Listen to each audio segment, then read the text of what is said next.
Félix aussi. Manessi. Ah non, j'ai eu plusieurs appels après en me disant c'est génial et tout, et du coup je me suis dit bon, trop bien. Pour commencer, je voudrais Bonjour. vous dire merci pour ces deux films, ces deux volets. Pour moi, c'était une leçon d'histoire. J'avais l'impression que je connaissais des choses sur De Gaulle, mais je me suis rendu compte que je connaissais pas grand-chose. Donc ça a une très belle valeur éducative, donc merci pour ça. Et dans un second temps, je suis ravi de vous rencontrer, M. Abkarian, parce que vous faites un peu partie de ma famille. J'ai grandi avec vos films, mes parents m'ont montré vos films, et c'est une manière de les faire vivre de vous rencontrer, en fait. Donc je suis très ému de vous rencontrer. Merci beaucoup. Dans le film, on voit beaucoup de... Dans la deuxième partie, on voit les résistants, on voit les tirailleurs sénégalais. Qu'est-ce que ça raconte de l'histoire, justement, ce passage ? Le deuxième film, c'est un film dans lequel les forces qui ont été déclenchées dans le premier convergent. Et c'est pas facile de faire converger des forces. Et on voit, c'est ce que fait Jean Moulin. Moi, je suis content que dans ce film, on montre ce qu'il fait. Parce qu'il est très célèbre pour le fait d'avoir héroïquement résisté à la torture. Mais peu de gens savent ce qu'il a fait. Et ce qu'il a fait, c'est qu'il a réussi à justement faire converger des forces très puissantes, qui étaient ces résistants qui avaient, au péril de leur vie, monté des réseaux, mis en place des fragments d'armées secrètes, et qui n'étaient pas prêts à être convaincus de travailler tous ensemble sous l'autorité de Londres, de Gaulle. Et il a eu l'intelligence de se dire, pour que la France existe plus tard, il faut que j'arrive à faire travailler ensemble ces forces-là. Et je trouve ça très émouvant de voir qu'il s'est lancé dans cette tâche au péril de sa vie. Et en sachant qu'elle était risquée, compliquée, et qu'il ait réussi à le faire. Je trouve que c'est quelque chose de noble et de fort, et qui résonne pour moi beaucoup à toutes les époques, et aussi aujourd'hui, de se dire, voilà, on a des gens valeureux qui se battent les uns contre les autres un peu trop, et d'avoir quelqu'un qui arrive à les fédérer, je trouve ça très fort. Et puis Leclerc aussi fait la même chose. Leclerc intègre dans sa troupe, dans sa colonne Leclerc, dans la Force L, puis dans la 2e DB, des gens venus de toutes parts, bien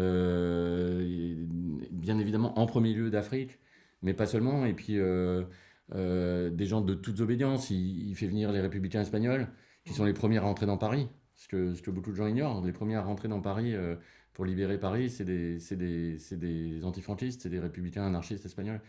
Et voilà, ce film montre effectivement une convergence de force à un moment pour un idéal qui est au cœur de ces personnages et de l'aventure de la France libre, et qui est ce qu'a essayé de mettre en place De Gaulle depuis le début, et à une époque où c'était un rêve et quelque chose qui paraissait honnêtement impossible à faire. Et de voir comme ça ces forces qui se lèvent et qui convergent, voilà, j'imagine l'émotion qui a dû être celle de Gaulle. Et en tout cas, moi, en tant que spectateur de ça, si je veux dire, mon émotion fut grande. Donc c'est pour ça que j'ai voulu en faire un film. Et il y a des très belles valeurs aussi. Moi, je trouve que les valeurs de transmission, de la trace qu'on laisse, elle est très présente dans le film. Est-ce que vous, c'est des sujets... Est-ce que vous pensez à la trace que vous avez laissée, ce que vos œuvres vont laisser ou pas ? Personnellement, moi, non. L'éternité s'en occupera. C'est bien, c'est efficace. J'ai un petit passage du poème de Paul Éluard. Est-ce que je peux vous demander de lire juste ce que j'ai stabilité, genre une question juste derrière après.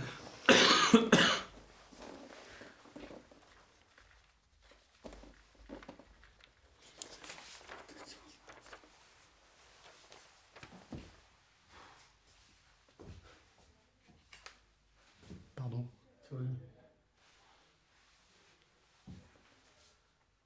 C'est vrai que c'est un poème assez émouvant. Bah, moi, il m'a vraiment touché au plus haut point. Et en faisant mes recherches, j'ai appris que ce poème avait été parachuté sur la France occupée par la Royal Air Force. Et je trouvais ça...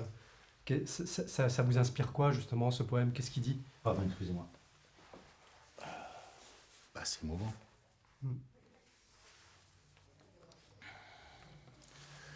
C'est-à-dire que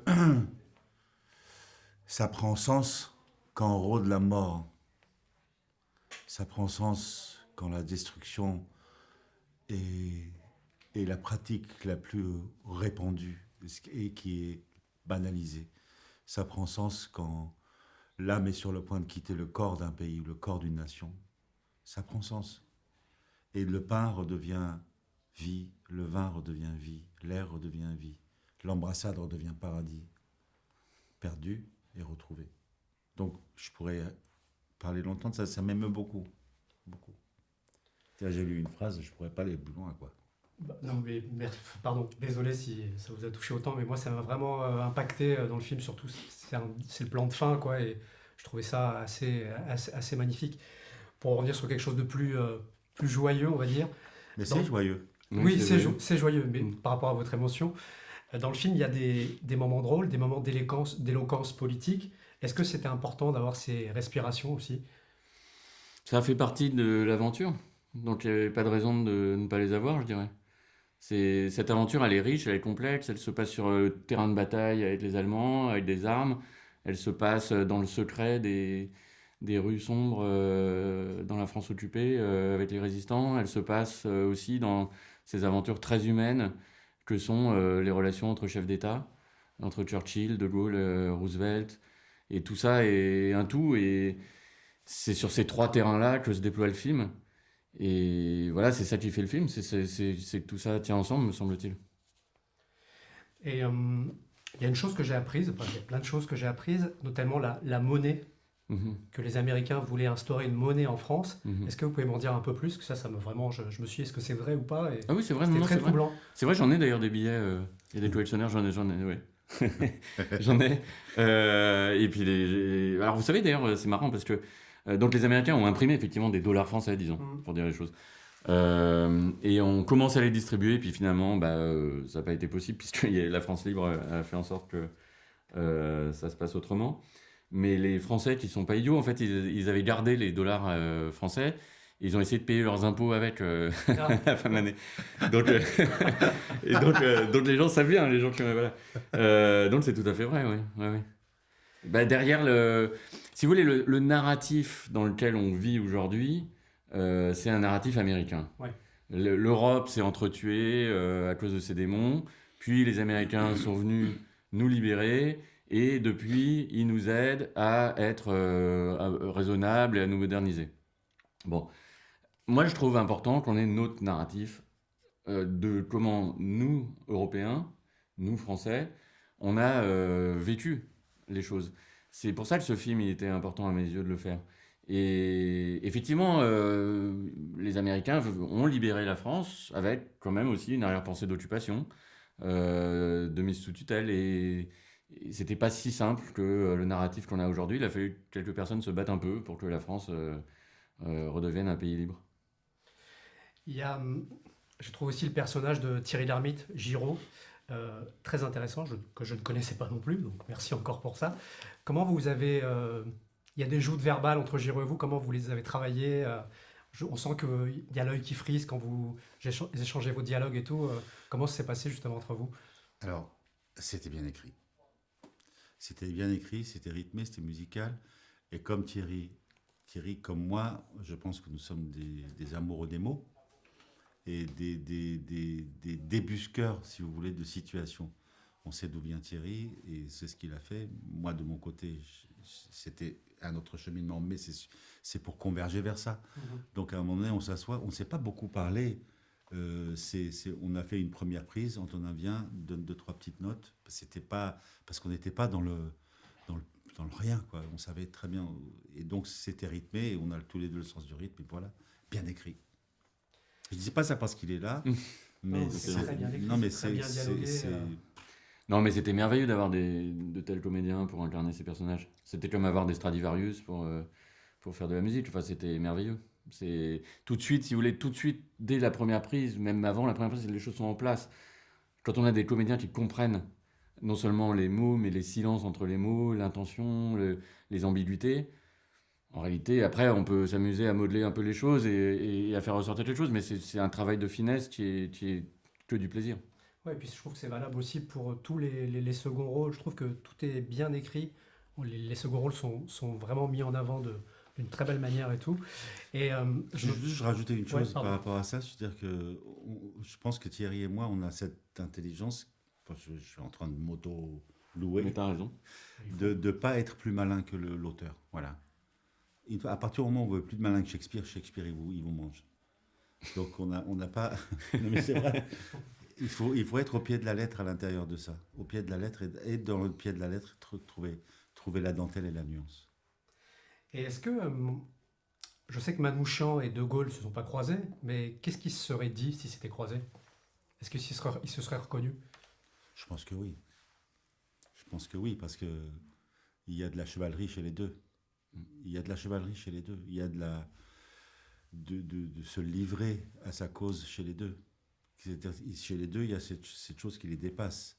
Leur combat converge vers le même endroit, qui s'appelle la liberté. C'est moi qui suis ému du coup, pardon. J'ai une dernière question.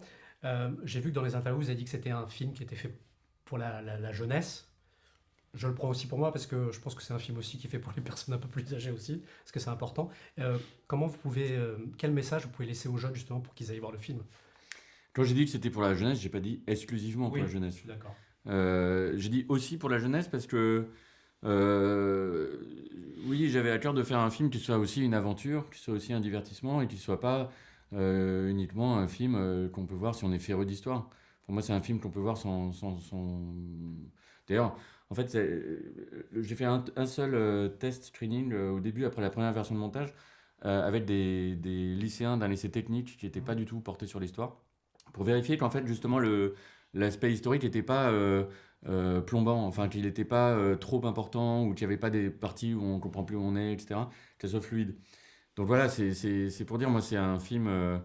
bon, quand j'ai commencé à le faire, j'avais ma fille qui avait 10 ans, mon fils qui avait 14 ans, et c'est vrai que j'avais envie qu'ils puissent le voir, j'avais envie que leurs amis puissent le voir.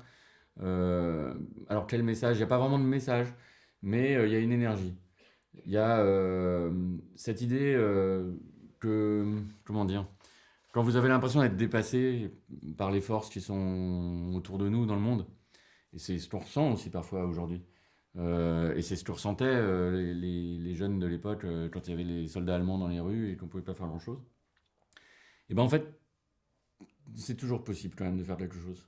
Voilà, c'est un film qui montre les gens qui ont pas voulu renoncer ou pas pu renoncer à agir. Et certains d'entre eux, beaucoup d'entre eux sont morts, mais tous collectivement, ils ont réussi à faire quelque chose qui a changé le destin de leurs enfants, de leurs proches et de leur pays. Voilà. Et bah, pour moi, c'est quelque chose de fort de voir que les premiers qui ont envoyé un message au monde qu'il y avait en France des gens qui refusaient l'occupation nazie, bah, c'est des lycéens. C'est la manifestation du 11 novembre 40, qui n'est pas si connue que ça. Et alors, il suffit pas de le montrer, je voulais en faire une scène qui était belle. Et voilà, c'était ça, c'était là qu'était l'effort, c'était justement de ne pas se contenter du fait que telle ou telle chose avait eu lieu, ou pour se dire, bon bah voilà, non, je voulais que ce soit un film d'aventure, un film épique, un film qui retrace ce qu'ont vécu les gens dans le présent. Au moment où ils étaient en train de faire ça, leur combat n'avait aucune chance d'aboutir. La France libre, honnêtement, c'était un rêve qui aurait dû échouer 1000 fois. Ça tient à deux, trois personnes à tel moment, à tel endroit, ça tient à des hasards, ça tient à une confiance qu'ont eu l'un pour l'autre, des gens qui ne se connaissaient pas à certains moments, à des milliers et des milliers d'anonymes aussi. Voilà, je trouve ça beau, moi. Merci beaucoup. Merci beaucoup. Merci.